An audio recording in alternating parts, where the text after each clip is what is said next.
తండ్రి ఏడి పట్టు తగిలే బంధమేది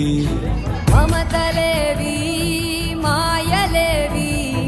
మనసు పొరలా మసకలేవి నీ ఇల్లు నీ వాళ్ళు నీదంటూ ఏ చింత సుంతైన లేని ఈ నేలపై నడయాడు ఋషివో కృషితో రాస్తి దుర్భిక్షమని లోకాన్ని శాసించు మనిషివో ఋషివో రాజర్షివో